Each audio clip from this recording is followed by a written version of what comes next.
حضرت مرزا مظہر جانے جانا فرماتے ہیں کہ بارش ہوئی تھی تازی دلی میں تازی بارش ہوئی تھی. ایک بابا لکڑی کے جوتے پہنے کھڑا ہوں، اللہ اللہ اللہ، اسی کسے دے کچھ بھی نہیں لگ دے، نہ کوئی ساڈا دردی. بابا مست ہو کے جا رہا ہے، اللہ اللہ کرتا جا رہا. ایک طوائف اپنے کوٹھے سے اتر کے تو سیڑھیوں پہ بیٹھی تھی، ساتھ اس کا یار بھی بیٹھا تھا. بابا اپنی مستی میں جا رہا ہے تو بابا جی کے پیروں سے کچھ مٹی اڑی تو اس عورت کے کپڑوں پہ پڑ گئی. پرواہ نہیں، بزرگ گزر رہے. وہ یار اس کا دوڑا ہوا آیا، اس نے آ کر تھپڑ مارا. کا خیال نہیں سارے اس کے کپڑے آلودہ کر دیے، تو کدھر تیرا دماغ نہیں ٹھیک؟ بابے نے نظر اٹھائی، کہا بیٹے میں نے دیکھا نہیں، چل اللہ تیرا بھلا کرے، تو نے بدلہ لے لیا. بابا جی چپ کر کے وَإِذَا خَاطَبَهُمُ الْجَاهِلُونَ قَالُوا السَّلَامَ، چپ کر کے گزر گئے.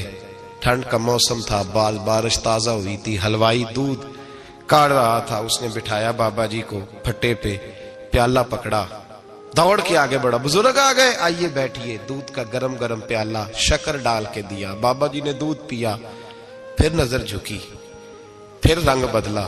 کہنے لگے مالک تو کتنا بے نیاز ہے، کہیں تھپڑ مرواتا ہے، کہیں دودھ پلاتا ہے.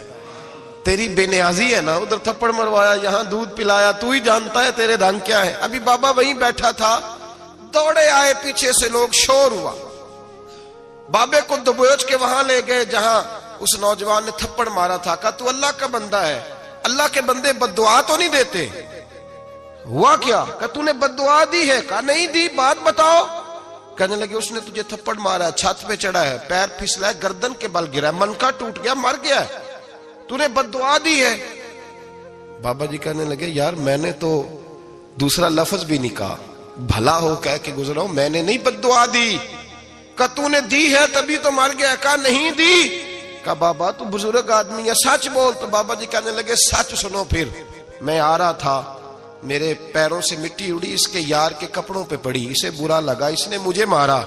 جب اس نے مجھے مارا تو میں کوئی لاوارث تو نہیں تھا، جب اس نے مجھے مارا تو میں کوئی لاوارث تو نہیں تھا. مجھے دشمنوں نہ چھیڑو، میرا ہے کوئی جہاں میں ابھی پکار لوں گا، نہیں دور ہے مدینہ. اس نے مجھے مارا تو میں کوئی لاوارث تھا کہ میرا بدلہ کوئی نہ لیتا. اس نے مجھے مارا ہے تو میرے یار کو برا لگا تو اس نے اسے مار دیا ہے، میری تو غلطی کوئی نہیں. یاروں کا جھگڑا ہے، یہ تو دوستوں کا جھگڑا ہے، یہ تو یاروں کا جھگڑا ہے، کوئی غلطی نہیں میری، کوئی غلطی نہیں. خش جنہ قدر نہیں میرا، اے میرے صاحب نو وڈیائیاں، میں تے گلیاں دا روڑا کوڑا، میں گلیاں دا روڑا کوڑا. مینو محل چڑھایا ہے سائیاں، مینو محل چڑھایا ہے سائیاں. فرمایا اس نے مجھے لاوارث سمجھا تھا کہ تھپڑ مار کے گزر جائے، میرا کو پوچھے گا ہی نہیں. میرے رسول پاک علیہ السلام کے بارے میں رب فرماتا ہے بھی میں تو تیرے ہوتے ہوئے کافر کو سزا نہیں دیتا کہ تو موجود ہے. یاد رکھیں حضرت فضیل بن عیاض فرماتے ہیں ایک جوان تھا، مسجد میں آیا، لوگوں سے کہنے لگا روٹی کھلاؤ. کسی نے توجہ نہ کی. اس نے کہا میں رب بتانے والا ہوں، میری طرف دیکھو تو صحیح. کسی شخص نے خیال ہی نہ کیا. پھر اس نے کہا یار تھوڑا سوچو. نمازیوں سے کہا، اہل علاقہ سے کہا، انہوں نے کہا تیری طرح کے بڑے درویش دیکھیں. مسجد کے محراب میں وہ رب کریم کا بندہ انتقال کر گیا. جب فوت ہو گیا نا، لوگوں کا مزاج ہے، بیمار کو دوائی نہیں دیتے، جنازے پہ وقت پہ پہنچ جاتے. جب کوئی گر رہا ہوتا ہے تو سہارا کوئی نہیں دیتا، جب کوئی گر جاتا ہے، ٹانگ ٹوٹ جاتی ہے تو تیمارداری کو زمانہ پہنچ جاتا ہے. اور بزرگ وہ نوجوان اللہ کا نیک بندہ مسجد کے محراب میں فوت ہو گیا. حضرت فضیل ابن عیاض کہتے ہیں امام صاحب نے اعلان کیا چندہ دو، کوئی لاوارث فوت ہو گیا، کفن دینا. چندہ کٹھا ہوا، کفن خریدا، جنازہ پڑا. عشاء کے بعد دفن کر کے آئے. فجر کی نماز کے لیے جب امام اور مؤذن مسجد میں آئے تو چیخیں مارنے لگے، تڑپنے لگے. دور دور تک آوازیں پھیل گئی، دنیا دوڑی آئی. کیا ہوا؟ کہنے لگے وہ جو تم نے کفن پہنایا تھا وہ یہاں پڑا ہوا ہے، اور دیکھو کفن پہ تحریر لکھی ہے. تحریر کیا ہے؟ عرش کے مالک نے فرمایا میرے دوست نے روٹی مانگی تم نے دی نہیں، اس نے تمہیں میرے قریب کرنے کے لیے اپنی طرف توجہ کرائی، تم نے کی نہیں.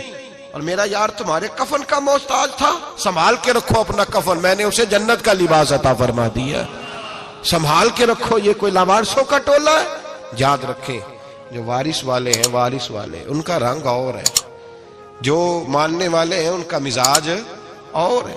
اپنی زندگی لوارثوں کی طرح نہیں گزارے، تھوڑا سا ادھر گیا تھا تو پھر تھوڑا سا ادھر گیا تھا تو تھوڑا سا. یہ کیا بات ہے؟ یہ کیا بات ہے؟ اپنے آپ کو، اپنی نسبت کو، اپنے عقیدے کو مضبوط رکھیں. 1 انچ کے لیے اعلیٰ حضرت فاضل بریلوی رحمت اللہ علیہ کے مکان کی دیوار گر گئی، ایک کونا مکان کا. آپ جانتے ہیں پرانی دیواریں چھوٹی ہوتی تھی اور بارشوں میں اکثر گھروں کی دیواریں گری ہوئی ہوتی تھی. ایک سائیڈ کی دیوار گر گئی تو اس کونے میں ہندوؤں کا گھر تھا. اب مستری صاحب رات کو آئے، ان سے بات ہوئی تو کہنے لگے سویرے کام شروع کروں گا. کہا 1-2 صاحب نے کہ ہندوؤں کا گھر ساتھ ہے اور وہ دشمن بھی بڑے زیادہ ہیں، تو رات کو ہی ہو جائے. کہنے لگا جی نہیں، میری مجبوری ہے، مزدور کہاں سے لاؤں گا، بڑے معاملات ہیں، سویرے شروع ہوگی. اب رات کو مولانا ظفر الدین بہاری علیہ رحمہ کہتے ہیں بچے مدرسے کے، باقی سارے لوگ، سب کو جمع کیا گیا، چونکہ اس طرف سے تھوڑا خطرہ تھا ہندوؤں کی جانب سے. کہا جناب یہ بڑے دشمن ہیں اسلام کے، تو اس طرح کرو کہ 2-3 بچوں کی ڈیوٹی لگائیں یا کچھ لوگوں کی یہاں رات کو پہرا دیا جائے. ٹھنڈ بھی بڑی زیادہ تھی، کھڑا ہونا بھی مشکل تھا. اعلیٰ حضرت رحمت اللہ علیہ عشاء کی نماز کے بعد جلدی حجرہ خاص میں تشریف لے جاتے تھے. اس رات جب دیکھا نا باہر شور ہو رہا ہے تو اسی طرح سر پہ ایک رومال لپیٹا تو باہر آ گئے. کہنے لگے کیا شور ہے؟ کہ حضور سردی ذرا زیادہ ہے تو یہاں کسی کی ڈیوٹی لگانی ہے پہرے کی. 2 منٹ خاموش رہے، پھر فرمانے لگے کوئی ضرورت نہیں، جاؤ سو جاؤ سارے جا کے، کوئی ضرورت نہیں، جاؤ اپنے اپنے گھروں کو، کوئی حاجت نہیں، پہنچ جاؤ. کہا حضور مہربانی کرے، وہ طے ہونے لگا تھا. فرمایا میری وجہ سے کیوں کوئی ساری رات بیدار رہے، جاؤ تمہیں کہا نا آرام کرو. لوگ سو گئے. صبح فجر کی نماز پڑھ کے اعلیٰ حضرت رحمت اللہ تعالی علیہ جب سیڑھیاں اتر رہے تھے رضا مسجد کی، تو وہ جس ہندو کی جانب سے زیادہ خطرہ تھا وہ سیڑھیوں پہ بیٹھا تھا، مسجد کی سیڑھیوں پہ. سب لوگوں کی توجہ ہو گئی. کہنے لگا مولانا میں کلمہ پڑھنے آیا ہوں، مجھے کلمہ پڑھا کے مسلمان کر دو، میں کلمہ پڑھنے آیا ہوں، مسلمان کریں.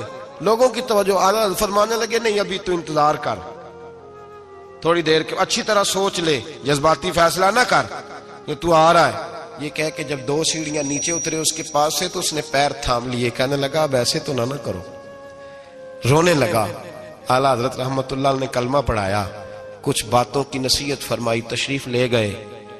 گھیرنے والے گھیر کے بیٹھ گئے. کہنے لگے ہمیں بھی بتا بدلہ کیسے ہے.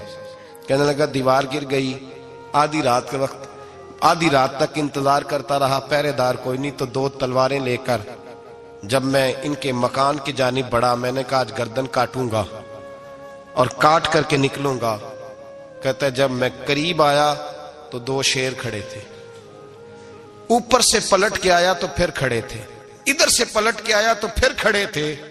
فرماتے ہیں میں 2 گھنٹے کے بعد آیا تو پھر پلٹ کے کھڑے تھے، میں پھر 1 گھنٹے کے بعد آیا، سحری کا وقت ہو گیا تو پھر پلٹ کے کھڑے تھے. اب میں ڈر کے بھاگا. کہتے ہیں فاضل بریلوی نے اپنی کھڑکی سے منہ باہر نکالا. کہنے لگے اور کتنا تجربہ کرے گا، مجھے تو لاوارث سمجھتا ہے، لاوارث ہوں میں، اور کتنا تجربہ کرے گا، بس کر مان جا. میں نے کہا حضور یہ کون ہے، مجھے بتائیے تو صحیح یہ کون ہے. تو کہنے لگے میں نے ساری زندگی رسول اللہ کی عظمت کا دفاع کیا ہے، ساری زندگی غوث اعظم کے نعرے لگائے ہیں. ابھی تو یہ مدد صرف غوث پاک جیلانی کی بھیجی ہوئی ہے، ابھی تو غوث اعظم کی بھیجی ہوئی مدد ہے. مولا علی ابھی پیچھے ہیں، 2 جہاں کے محبوب ابھی اس سے پیچھے ہیں، وہ تو ابھی پیچھے ہیں، پیچھے کھڑے ہیں کہ ضرورت پڑی تو ہم بھی تیار بیٹھے ہیں. او بھائی آج رواج ہو گیا، رواج. میں نے 2-4 دن پہلے بھی کہا تھا، لوگ کہتے ہیں نہیں کوئی نہیں ضرورت، سامنے سارا کچھ نظر آ رہا ہے. او خدا کے بندو یاد رکھو نسبت ہے بڑی چیز، جانے تگو دو میں. اگر کسی کو نسبت میسر آ گئی نا، نسبت، خالی دامن ہی مل گیا، تیرے ہاتھ میں کچھ ہے تو ہونی چاہیے نا. خالی دامن ہی تجھے کسی کا میسر آ گیا تو بچ گیا. اپنی نسبتوں کی حفاظت کریں، ان کو مضبوط کریں، ان پر محنت کریں، ان پر توجہ رکھیں. یہ نسبت جو ہوتی ہے نا، نسبت، یہ دیکھیں نا ایک گتا ہے، عام کتاب کو لگا ہوا ہے تو جہاں مرضی رکھ دو، اس کی کوئی قدر نہیں. لیکن جو گتا قرآن مجید کو لگ گیا ہے اس کو بغیر وضو چھونا جائز ہے. ایک پٹھے پہ اینٹ بنی ہے جو باتھ روم میں لگ گئی، وہاں بغیر جوتے کے جایا نہیں جا سکتا، اور جو مسجد میں لگ گئی وہاں جوتے پہن کے جایا نہیں جا سکتا. یہ نسبت ہے بڑی چیز. اگر میسر آئے نصیب ہو اپنی نسبت کو مضبوط کر کے رکھا کریں, اس کی جولانی کا مظاہرہ کیا کریں. اس نسبت میں روز توانائی آنی چاہیے. میں آپ کو بڑی ذمہ داری کے ساتھ ایک بات بتاتا ہوں تجربے کی. ہمیں جتنا کسی نے آ کے کہا ہے نا نسبت کے خلاف, ہماری نسبت اس سے زیادہ مضبوط ہوئی. ہمیں جتنا کسی نے آ کے کہا ہے نا جی آپ کو کیا ملا, آپ کو کیا ملا, تو ہم نے اتنا کہا یار جیسے جیسے تو کہتا جاتا ہے ہماری تو نسبت میں اضافہ ہوتا جاتا ہے, ہمارا تو مزاج بدلتا جاتا ہے. روز ایک نیا پردہ کھلتا ہے, روز ایک نیا رنگ واضح ہوتا ہے, روز ایک نئی توانائی. ابھی تھوڑے دن کی بات ہے, ایک مولانا شرف الدین صاحب ہے, مفتی صاحب, میرے حضرت صاحب کے مرید ہوئے. مفتی تھے, عالم آدمی تھے, سرکار تاج الشریعہ. ہمارے شیخ سے بیعت کی. اب ہمارے حضرت صاحب کا اس وقت حال وہی ہے وَرَأَيْتَ النَّاسَ يَدْخُلُونَ فِي دِينِ اللَّهِ أَفْوَاجًا. اب فوجوں کی فوجیں لوگ آتے ہیں. ہم نے دیکھا ہے صرف خالی مرید ہونے والے بار سینکڑوں کی تعداد میں ہزاروں لوگ بیٹھے ہیں کہ صرف بیعت اتنا کہہ دیں ہم نے قبول کیا. اس عالم میں اور جہاں حضرت صاحب کا اعلان ہو جائے کہ تشریف لا رہے ہیں وہاں لاکھوں کا مجمع جمع ہو جاتا ہے اور ایک جھلک دیکھنے کو لوگ ترستے رہتے ہیں. یہ کیفیت ہم نے دیکھی. وہ دور گزر گیا. کبھی ایسا بھی ہوتا تھا ایک میں ہوتا تھا, ایک تو ہوتا تھا, اور تیسری تنہائی ہوتی تھی. وہ دور بیت جاتا ہے, وہ لمحے کسی کسی کو نصیب آتے ہیں. حضرت کا وہ مولانا شرف الدین صاحب کہتے ہیں مرید ہوا, تو مرید ہوا مجمع میں رسی حضرت پھینکتے ہیں یا چادر پھینکتے ہیں تو پکڑ کے مرید ہوا, تو ساتھ ساتھ اور چادریں باندھی تھی, لوگوں نے پکڑی ہوئی تھی. ایک مولانا, میں جب بیعت ہو کے آیا ان کو بتایا تو مجھے کہنے لگے یار تو ایسی جگہ مرید ہو گیا جو تیری بات بھی نہ سن سکیں, جن کو تو دکھڑا بھی نہ سنا سکے, جو مصروف ہی بڑے رہتے ہیں. کہاں مرید ہو گیا تو؟ ایسے پیر کا بیعت ہوتا جہاں تو جاتا وہ تیرے پاس آتے, گفتگو ہوتی, بات چیت ہوتی. کہتے جب انہوں نے مجھے بہت زیادہ قائل کیا نا, بہت زیادہ, تو میں نے ارادہ کر لیا. میں نے کہا بات ٹھیک ہے, بیعت کہیں اور ہونا چاہیے تھا. کہتے میں عشاء کے بعد سویا تو حضرت صاحب مجھے خواب میں ملے, خواب میں, اور فرمانے لگے مولانا جب آپ مرید ہوئے تھے تو آپ اس جانب بیٹھے تھے, اس کونے میں آپ تھے, اتنے لوگ آپ سے پہلے تھے, اس حال میں آپ مرید ہوئے تھے, اور جہاں تک بات چیت کرنے کی بات ہے تو آپ نے جو دل میں سوچا تھا وہ میں نے آ کے آپ کو بتا دیا ہے. پھر بھی بڑی ضرورت ہو تو میرے صاحبزادے کا نمبر لے لیں اور فون کر لیا کریں, بات ہو جایا کرے گی. کہتے ہیں یہ ابھی بات ہو ہی رہی تھی کہ میرے دروازے پہ دستک ہوئی تو میری آنکھ کھل گئی. میری آنکھ کھلی تو میں پریشان ہوں کہ نمبر تو ملا نہیں. ایک انجینئر صاحب میرے محلے میں رہتے تھے, فرماتے ہیں وہ شام کو میرے پاس آئے اور کہنے لگے مولانا سنا ہے آپ حضرت مفتی اختر رضا صاحب سے مرید ہو گئے. میں نے کہا ہاں. تو کہنے لگے میں ان کے مدرسے میں کام کر کے آئے ہوں, میرے پاس ان کے بیٹے کا نمبر ہے, چاہیے آپ کو؟ نمبر ہے چاہیے. کہتے ہیں نمبر مجھے وہ شام کو گھر آ کے دے گئے. اب جب میں آستانہ نور پہ بریلی شریف ملنے کے لیے حاضر ہوا تو میرے دل میں خیال آیا, جب میں اندر گیا نا تو میرے دل میں خیال آیا حضور خواب جو آئی تھی اتنی بھی جلدی کیا ہے, ذرا ٹھہر جائیے, آپ ملے جو تھے تو صاحب نمبر بھی دے ہی جاتے. میرے دل میں خیال آیا تو السلام علیکم کے بعد حضرت کہنے لگے مولانا مجھے تو جلدی کوئی نہیں تھی, آپ کے دروازے پہ دستک ہو گئی تھی. مجھے تو کوئی جلدی نہیں تھی, آپ کا دروازہ بجنے لگا تھا, مجھے تو جلدی کوئی نہیں تھی لوٹنے کی. ہر مشکل دی کنجی یارو ہاتھ مرداں دے آئی, اور مرد نظر کرے جس ویلے مشکل رہے نہ کائی. بس لوگوں یہ یاد رکھو اور اس پہ عمل کرو, اپنی نسبتوں کو مضبوط کریں. ہمارا تو جیسے دن کا اجالا چمکتا ہے نا, چمکتا ہے دل کا اجالا, جیسے نیا دن چڑھتا ہے ہمارے لیے تو ایک نئی روشنی لے کے آتا ہے. اپنے آپ کو بیدار رکھیں. سورج اگر باہر پورا نکل آئے نا تو جو آدمی آنکھیں زور سے بند کر لے اسے کوئی شے نظر نہیں آتی. پورا سورج نکلا ہوا بھی ہو, سورج اسے نظر آئے گا جس کی اپنی آنکھیں بھی کھلی ہوں گی. تو آنکھیں نہیں کھول رہے, تو آنکھیں نہیں کھول رہے, آنکھیں, یہ شکوہ آنکھیں نہ کھولنے کا ہے. آنکھیں نہیں کھول رہے تو سورج کیسے نظر آئے گا؟ بات ذرا سخت ہے پر چلو آپ میرے عزیز ہیں, کر جاتا ہوں. ملا رومی رحمت اللہ تعالی علیہ فرماتے مجھ سے ایک شخص نے کہا کہ نبی پاک صلی اللہ تعالی علیہ وسلم اگر سراجم منیرہ ہے تو نظر کیوں نہیں آتے؟ تو میں نے کہا الو اگر آنکھیں بند کر لے تو اسے کوئی شے نظر نہیں آتی. آنکھیں بند کر لے تو اسے کوئی شے نظر, تو آنکھیں تو کھولنا, آنکھیں کھول. یہاں میں اپنے کمرے میں یوں پردہ آگے کر کے لائٹ بند کر کے باہر شور مچاؤں, سورج کوئی نہیں, سورج کوئی نہیں, تو مجھے کوئی بندہ کہے گا پاگل, اس طرح کر, باہر نکل. ادھر آ تجھے دکھاؤں سورج ہے کہ نہیں، تیری تو اپنی آنکھیں بند ہے۔ اقبال کہتے ہیں دل بینا بھی کر خدا سے طلب، آنکھ کا نور دل کا نور نہیں، اندر کی آنکھیں کھول، اندر اتنا اندھیرا ہے تو باہر کیسے نظر آئے گا؟ تو لوگ آنکھ ہی نہیں کھولتے، دائیں بائیں دیکھتے رہتے ہیں۔ نسبت کو مضبوط کریں۔ رب تو فرماتا ہے حبیب تو موجود ہے تو میں کافر کو بھی عذاب نہیں دیتا۔ اب یہاں خالص نسبت کا بیان ہے، خالص، یہ نہیں فرمایا کہ حبیب ان کے عمل اچھے ہیں تو میں عذاب نہیں دیتا، یہ نہیں فرمایا کہ حبیب یہاں خانہ کعبہ ہے تو میں عذاب نہیں دیتا، نسبت کی بات فرمائی، نسبت کی۔ یہ نہیں فرمایا کہ حبیب یہاں روز طواف ہوتا ہے تو عذاب نہیں دیتا، یہاں تلاوت ہوتی ہے تو فرمایا حبیب تو ہے اس لیے میں انہیں عذاب۔ مدینے میں کبھی زلزلہ نہیں آیا، پتہ ہے آپ کو؟ اس لیے نہیں آیا کہ وہاں میرے مصطفیٰ کا گنبد خضرا ہے۔ کوئی فصل وہ بیجتے نہیں، کوئی فصل بوتے نہیں، وہ کوئی فصل بھی، لیکن دنیا کی ہر شے آپ کو مدینے میں ملتی ہے۔ جو سب سے اچھا پھل کھانا چاہے اسے مدینے میں جا کے ملتا ہے، اس لیے کہ وہاں گنبد خضرا کی ہریالی موجود ہے۔ دنیا کی ہر نعمت ملتی ہے اس لیے کہ گنبد خضرا جو موجود ہے۔ تو بھائی یہ نسبتوں کی بار ہے، نسبتوں کی۔ پرانی امتوں میں جب کوئی گناہ کرتا تھا تو دروازے پہ لکھا ہوتا تھا سویرے، میرے حبیب نے دعا فرمائی مولا یہ میرے ہیں انہیں رسوا نہ کرنا، اے اللہ میرے ہیں انہیں رسوا نہ کرنا۔ تو میرے بھائی سن لو اور یاد رکھ لو، لاکھوں پاپ بھی لوگ کر کے آئیں، سویرے منہ دھو کے نکل آئیں تو عرش کا مالک رسوا نہیں کرتا، بلکہ کہتا ہے تو میرے دامن میں چھپ جا، اندر جا کے جہاں گناہ کیا ہے وہاں جا کے دل سے سچی توبہ کر لے، میں قیامت میں بھی کسی کو نہیں بتاؤں گا کہ تو نے گناہ کیا ہے۔ تو برکت کس کی ہے؟ رسول پاک کی۔ یہ برکت کس کی ہے؟ حبیب دو عالم کی صلی اللہ۔ غلامی کا رشتہ مضبوط کریں، غلامی کا وارث والے بنے، لوارث نہ بنے۔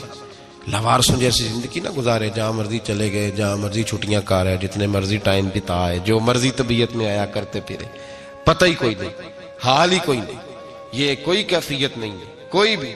مجھے ایک صاحب کہنے لگے کہ ایک پیر بھائی پوچھ رہا تھا حضرت صاحب کا حال کیا ہے، میں نے آج کے بعد اس نے تجھ سے پوچھا تو بالکل نہ بتانا۔ وہ کیسا بیٹا ہے، وہ کیسا بیٹا ہے جو پڑوسیوں سے دائیں بائیں لوگوں سے حال پوچھتا ہے، اسے پتہ ہی نہیں، اسے خبر ہی نہیں، اسے تو لمحے لمحے کی خبر ہونی چاہیے، اسے تو منٹ منٹ کا پتہ ہونا چاہیے تھا۔ وہ اس نے کس طرح کی نسبت رکھی ہوئی ہے جس کو ہم سایوں سے پوچھنے پڑتا ہے ذرا پتہ کر کے بتانا حال کیا ہے۔ تو کدھر تھا بھائی، اتنی دیر ہو گئی، تو نے حال بھی کسی اور سے پتہ کرانا ہے؟ میں نے کہا اس کو کہنا آج کے بعد حال پوچھنا ہوا تو خط لکھے، میں بھی جواب لکھ دوں گا، بات ختم ہو گئی۔ جب دور دور جو رہنا ہے تو ٹھیک ہے، پھر اس طرح نہ تو خدا ہے نہ میرا عشق فرشتوں جیسا، دونوں انسان ہیں تو پھر کیوں اتنے حجابوں میں ملے؟ اور اس نے کہا تھا اب کہ ہم بچھڑے تو شاید کبھی خوابوں میں ملے، جیسے سوکھے ہوئے پھول کتابوں میں ملے۔ ایسا کام نہ کریں کہ وہ انداز ہی بدل جائے، اپنے آپ کو، اپنی نسبتوں کو مضبوط کریں۔ اللہ تبارک و تعالیٰ سے دعا اور التجا ہے کہ اللہ کریم ہمیں نسبتوں کی مضبوطی عطا فرمائے، اور اللہ تبارک و تعالیٰ ہمیں یہ توفیق دے کہ ہم سمجھ جائیں اس بات کو کہ اصل بات ہے کیا، اور اصل کی مضبوطی کتنی ضروری ہے، اصل تک پہنچنا کتنا ضروری ہے۔ اور یہ بھی یاد رکھیں، اماں جب ناراض ہوتی ہے نا، جب اماں ناراض ہوتی ہے تو کہتی ہے بس نکل جاتا، فٹافٹ نکل جاتا، دوڑ جا، کوئی تعلق نہیں۔ ابا بھی کہتا ہے آج آیا تو ٹانگیں توڑ دوں گا، حال ہی کوئی نہیں۔ اور وہی بیٹا جا کے 2 منٹ پیروں میں بیٹھتا ہے، کہتا ہے اماں تجھے پتہ ہی نہیں میں کتنی ٹینشن میں تھا۔ تو وہی اماں باہر نکل کے پہلے بڑھ کے مار رہی ہوتی ہے حد کر دوں گی، پھر وہی اماں کہتی ہے بڑا پریشان ہے بیچارہ۔ یہ کیفیت ہے، اپنے آپ کو صحیح کریں، اپنی نسبتوں کو مضبوط کریں، احکامات پہ عمل کریں، محبوب کی غلامی تگڑی کریں، یہ جو سستیاں ہیں کوتاہیاں ان کو دور کریں۔ زندگی کا لطف آتا ہی تب ہے جب آپ پورے طور پر اپنے آپ کو چاقو چوبند کرتے ہیں۔ اگر تھوڑا کر لیا، تھوڑا چھوڑ دیا، 1 پڑھ لی، 3 رہ گئیں، 3 پڑھ لیں، 2 رہ گئیں، یہ لطف نہیں ہے، یہ ذائقہ نہیں۔ اپنے آپ کو مضبوط کریں اور پورا مضبوط کریں، پوری اپنے اندر جو ہے وہ جولانی نسبت کی پیدا کریں۔ بس یہ دعا کریں اللہ جب تک زندہ رکھے غلامی میں رکھے، اور مارے تو غلاموں جیسی موت عطا فرمائے۔